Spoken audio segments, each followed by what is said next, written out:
Olá, aqui é Bruno Romani, repórter do Link no Estadão. E nessa semana a gente conta no Link como a internet caminha para uma era de rostos falsos. Ou seja, rostos de pessoas que não existem, mas que têm um realismo assombroso. Existem várias maneiras de fazer isso, mas o principal motor por trás disso é a inteligência artificial. Tecnologia que é usada de diversas formas, né? Na saúde, exame de imagens, até o chatbot que conversa com a gente na internet. E também existem várias maneiras de criar rostos falsos na internet. Pode ser foto e pode ser vídeo. A principal forma de vídeos são os deepfakes, que você já deve ter visto por aí nas redes sociais, né? São vídeos divertidos, com a cara de uma pessoa no corpo de outra. Você certamente já viu isso.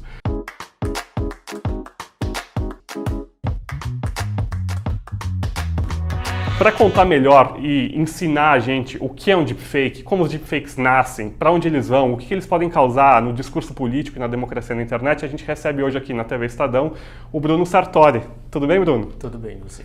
O Bruno é jornalista e ele se define como deepfaker, ou seja, um criador de deepfakes. Várias das criações do Bruno, principalmente sátiras políticas, rodam no Twitter e fazem muito sucesso, né, Bruno? Geralmente o conteúdo humorístico por trás da questão política faz com que o conteúdo gire bastante pelos perfis da internet. Uhum. E antes da gente começar a discussão sobre qual é o perigo ou quais os potenciais usos do deepfake, vamos dar um passo atrás e começar pelo básico. Eu queria que você explicasse para o nosso leitor o que é um deepfake e como que ele nasce. Então, o deepfake ele é uma técnica de síntese de imagens e sons. A gente consegue, por meio de inteligência artificial, criar imagens e sons que nunca existiram de uma forma bastante realística. Então, isso aí a gente usa essas redes neurais que analisam bancos de dados e a partir desses bancos de dados elas conseguem emular rostos de pessoas em outros vídeos de uma forma bem realística. Meu muito obrigado a todos. Acima de tudo, os nova-iorquinos. O Brasil acima de sempre. De todos. Você tem ali um algoritmo específico para isso, que ele vai... você precisa de milhares de fotos de um mesmo rosto, né? E esse algoritmo, então, ele analisa o rosto e aí ele consegue levar um rosto de um corpo para o outro? Então, nós temos duas redes neurais. Uma rede que ela é uma rede que cria as imagens a partir de um banco de dados e temos uma rede que ela vai verificar se essa imagem criada ela é verdadeira ou falsa e se ela está naquele banco de dados. Então, eu costumo dar esse exemplo de uma pessoa que falsifica dinheiro e uma pessoa que vai verificar se aquele dinheiro é verdadeiro ou falso. Quando essa primeira rede, ela analisa o banco de dados, ela vai tentar, a partir daquele banco de dados, criar uma imagem. Essa imagem, como ela ainda está aprendendo, é uma imagem que vai sair com a qualidade bem ruim. Então, quando ela mandar para a nossa rede verificadora, ela vai olhar naquele banco de dados, vai perceber que aquela imagem não pertence a ele e vai falar, olha, é falso. Isso vai fazer com que a primeira rede tente novamente e ela vai ter que melhorar o resultado dela. Então, quanto mais ela tenta, quanto mais ela aprende, melhor ela vai ficando. É mais ou menos como um aprendizado humano. Quanto mais a gente pratica uma atividade, melhor a gente vai ficando nela. E da mesma forma é a rede. Então, se você tem uma pessoa falsificando dinheiro, uma pessoa verificando se o dinheiro é verdadeiro ou falso, você vai obrigar aquela pessoa que falsifica a ir melhorando as técnicas dela. E isso acontece com as nossas redes. E lembrando que essas redes neurais que o Bruno se refere, elas foram criadas como um trabalho acadêmico, se eu não me engano, por volta de 2016, uma tecnologia nova, que são as GANs, né, Bruno? E como é que você teve contato, como foi a sua primeira, como é que você chegou ao deepfake, a essa inteligência artificial? Eu já produzi um trabalho humorístico na minha cidade, com troca de rosto de políticos, eu fazia essas peças humorísticas, só que era um conteúdo, assim, bem mais... como eu diria, bem menos profissional. E para melhorar o meu trabalho, eu busquei outras técnicas, sempre buscava e acabei topando em um fórum do Reddit com a tecnologia, na semana que ela havia sido lançada.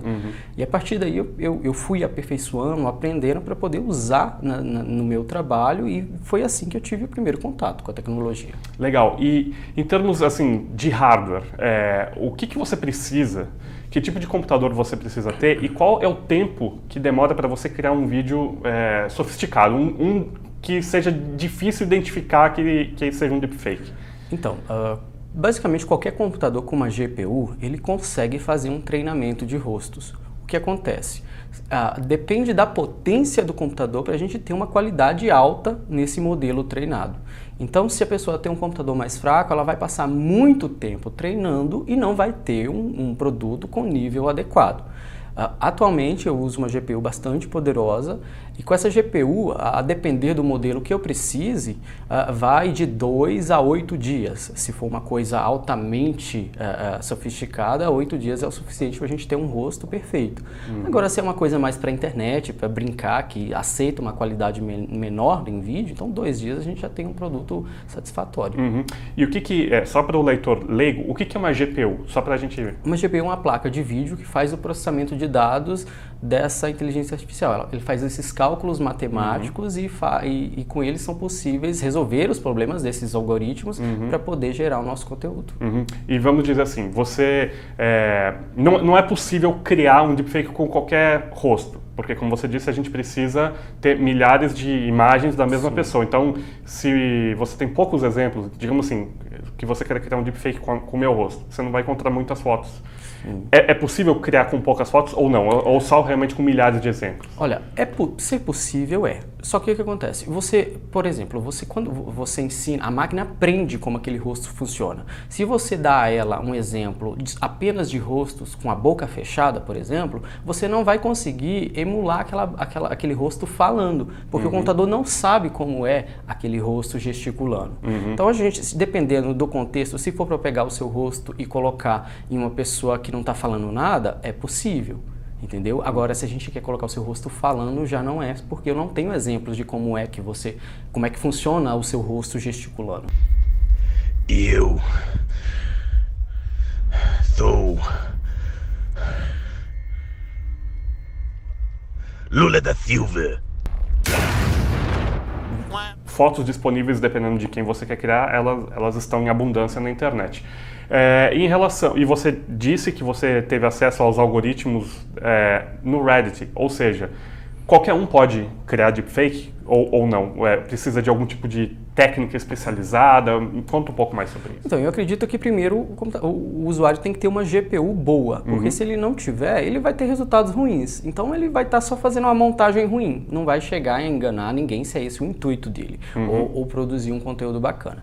O segundo passo é ter uma ideia do que ele está fazendo, porque não adianta você, por exemplo, entregar para uma pessoa os ingredientes de um bolo se a pessoa não sabe cozinhar. Ela vai misturar ali de uma forma errada e não vai ter um resultado bom. Da mesma forma é a tecnologia. Se você não souber o que você está fazendo, você não vai chegar a um resultado bom. Então a gente tem esses dois limitadores, tanto a GPU, que geralmente é muito cara, quanto a saber como utilizar esses dados, essas configurações para chegar a um conteúdo bom. Claro. E para quem é leigo, é possível identificar quando algo é um deepfake? Claro que o satírico é óbvio que a gente vai identificar que se trata de um trabalho artístico, de um conteúdo que foi gerado ali. Mas no caso da criação de uma deepfake, colocando uma pessoa numa situação aparentemente normal, assim, existe alguma forma que a olho nu a gente consiga identificar que algo é um deepfake ou não? Isso depende de quem criou esse conteúdo, porque a depender do vídeo, de quem criou, é que a gente vai ter esse tipo de situação. Por exemplo, se não houver um treinamento suficiente, o rosto ele vai ficar mais embaçado em relação ao vídeo de fundo, ou vai ficar mais nítido que o vídeo de fundo, então a gente tem essa diferença. No recorte, porque é feito só do rosto. Nesse recorte do rosto pode haver também indicação de que ali há diferença de cor de sombra, entendeu? Então a gente pode olhar ali. A depender também de quem faz, pode haver duas sobrancelhas, uma por cima da outra. Os olhos, eles ficam em direções adversas, então esses são indicativos que podem haver uma manipulação nessa imagem. Mas como eu disse, a depender de quem cria, você não consegue perceber isso. Isso já é superável e dentro de 6 meses a 1 ano vai tá perfeito. Ninguém vai conseguir dizer, nem mesmo quem cria, que aquilo ali é um conteúdo manipulado. O sangue de Jesus tem poder, tem poder, tem poder. O sangue de Jesus tem poder, faz o inferno estremecer, faz o Satanás correr e o milagre acontecer. A gente está falando de um negócio que é muito diferente, muito futurista, quase, você tirar o rosto de uma pessoa e colocar perfeitamente no corpo de outra. E é óbvio que a gente já consegue pensar no estado atual da internet 1000 usos horríveis para essa tecnologia. Eu te pergunto, para que serve o deepfake, além do uso satírico ou desses usos horríveis que a gente já está pensando aqui? A gente pode usar a tecnologia, por exemplo, como já tem utilizado para diagnóstico de câncer. Então, a tecnologia pode ser utilizada dentro da medicina, dentro de outros campos. Depende do uso, é como qualquer outra tecnologia. Pode ser usada tanto de forma adequada quanto não. Eu vejo com deslumbre para a questão do entretenimento. Hoje a gente tem aí serviços de streams em que a gente vai apenas fazer um upload de uma foto do nosso rosto e dentro daquele seriado ou novela que a gente está assistindo estaremos nós atuando. Então isso é muito Black Mirror. A gente vai se ver dentro dos seriados, dentro dos filmes. Você vai assistir um filme dentro de um cinema daqui a uns anos e você vai estar naquele filme. Dentro dos jogos, você vai estar ali jogando. Então isso traz para mais próximo do telespectador. A comunicação, por exemplo, as chamadas de vídeo, nós estaremos aqui conversando em português e um telespectador lá na China vai estar vendo a gente falando no nosso timbre de voz, porque o deepfake não é apenas para imagem. A gente falando no nosso timbre de voz em mandarim, gesticulando em mandarim. Então vai ser uma revolução também na tecnologia. A gente pode estar transmitindo isso aqui para 214 países ao mesmo tempo, na língua de cada país.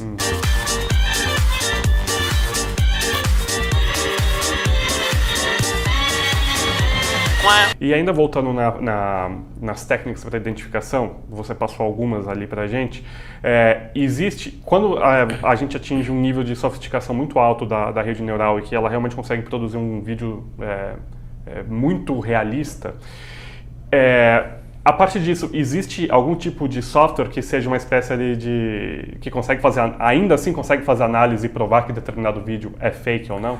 Estão tentando criar outra inteligência artificial que consiga detectar. Eu já testei algumas. O que acontece? É uma faca de dois gumes. Quando você tem uma rede que verifica se aquilo é verdadeiro ou falso, você força a rede que cria a melhorar. Então você pode criar um programa que vai encontrar os vídeos até aquela data de criação, só que aí eles vão ser melhorados. Então você vai passar a ter deepfakes melhores, mais realísticos e mais fáceis de enganar.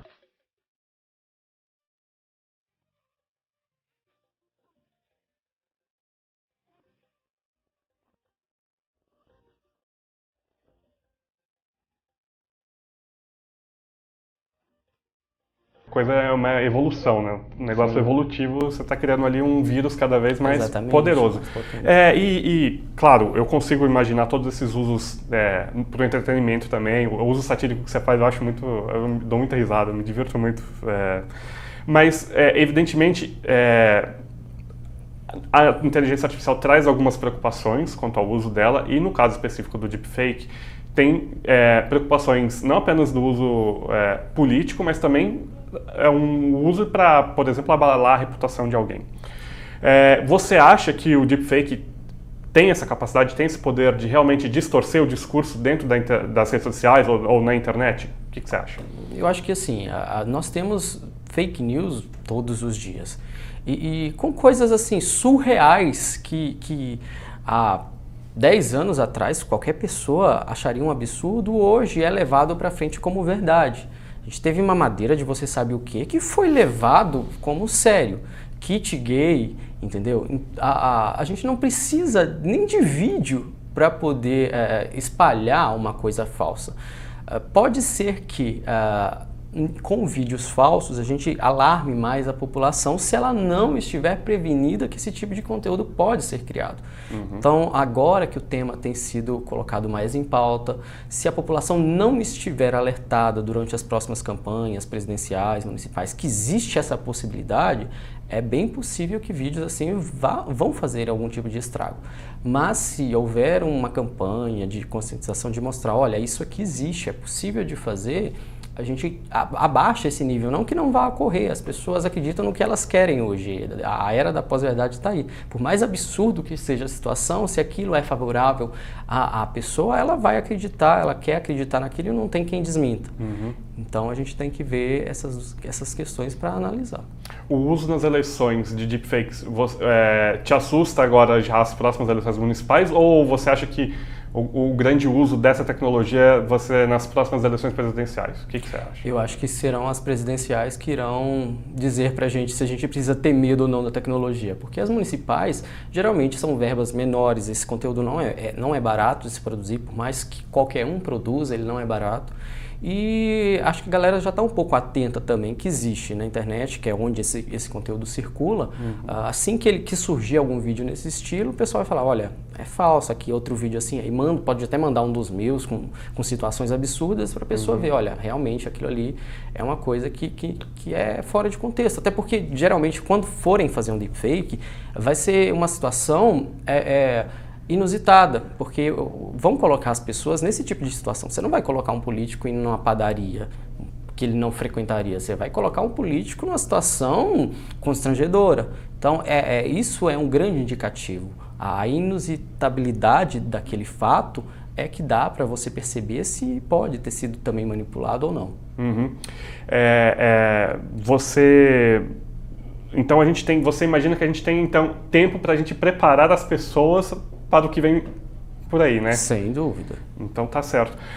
Eu acho que assim, uma coisa que você falou de fake news, era pós-verdade, acho que uma coisa que aconteceu nos últimos 4 anos e é uma coisa que é até atribuída ao Donald Trump, né? Sim. Ele começa a chamar qualquer tipo de conteúdo, inclusive conteúdo jornalístico, de fake news. Fake news é um comportamento dele e a partir disso os apoiadores dele começam a desenvolver esse mesmo comportamento, ou seja, chamando qualquer coisa, conteúdo jornalístico verdadeiro, de fake news também. Você acha que os deepfakes podem ter esse mesmo efeito em conteúdo de vídeo? Ou seja, a partir de agora, tudo é deepfake agora? Sim, sim. A gente pode aí ter no futuro deputados sendo pegos com dinheiro em malas e é deepfake, eu fui colocado.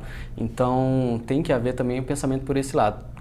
Tanto quanto um vídeo pode ser manipulado, quanto um vídeo real ser tratado de falso. Então pode ser que ocorra também, mas a gente tem peritos forenses que vão saber dizer, olha, esse vídeo realmente não é falso, ele é verdadeiro. E você disse que não é barato criar uma deepfake. Dá uma estimativa pra gente. Se eu quisesse te contratar para criar um deepfake mais perfeito que existe, quanto custa no mercado isso? Então, isso depende do tempo que a gente precisa para criar esse vídeo, do que é que você quer inserir ali, os ângulos que a gente precisa, se a gente precisa utilizar outras inteligências artificiais para melhorar a qualidade desse conteúdo. Então, vai da demanda também, da minha agenda. Então, cada profissional vai te passar um orçamento. A mim, compete verificar esses fatos. Dependendo, vai de 7 mil a 14 mil, dependendo do tipo de conteúdo, de quanto tempo ele tem. Então, varia de profissional e da qualidade que você quer nesse conteúdo. Quanto mais longo o vídeo e quanto mais situações aquele corpo, aquela pessoa está, fica mais complexo para produzir o vídeo? A complexidade está nas cenas. Se a gente tem mais cenas cortadas, ele é mais difícil de se fazer. Closes é mais difícil porque a gente tem que aumentar a qualidade desse conteúdo. Então, basicamente é isso. A gente verifica essas questões da cena, iluminação. É mais fácil produzir uma cena de 15 minutos num local só do que uma cena de 30 segundos em 3, 4 lugares. E voltando ainda agora para o uso eleitoral, você acha que de alguma maneira, porque é claro, quando cada nova tecnologia surge e ela causa, e a gente descobre quais são os potenciais usos dela, já surge a conversa sobre regulação.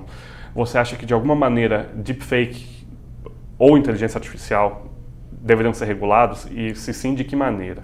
Eu acho que a gente já tem legislação para penalizar o uso indevido de deepfake. tanto difamação, dependendo da situação, calúnia, injúria.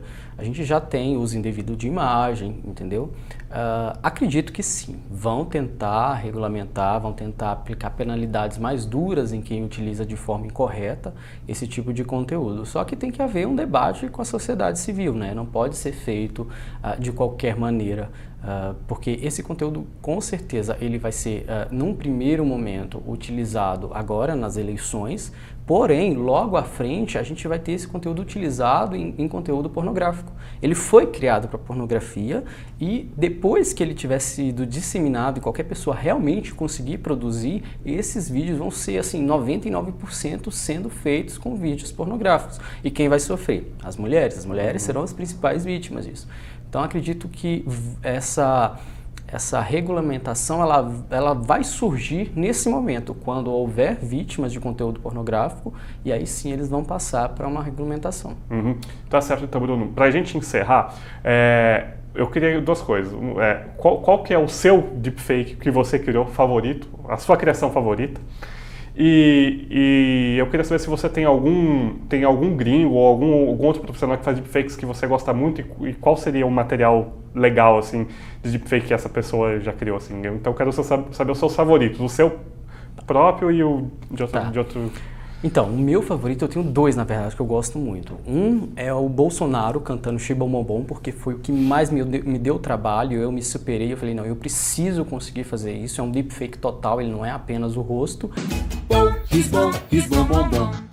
Analisando no tocante aos petralhas, querem me botar numa situação precária, me acusando de nepotismo canalhas, querem ver o Lula em uma penitenciária.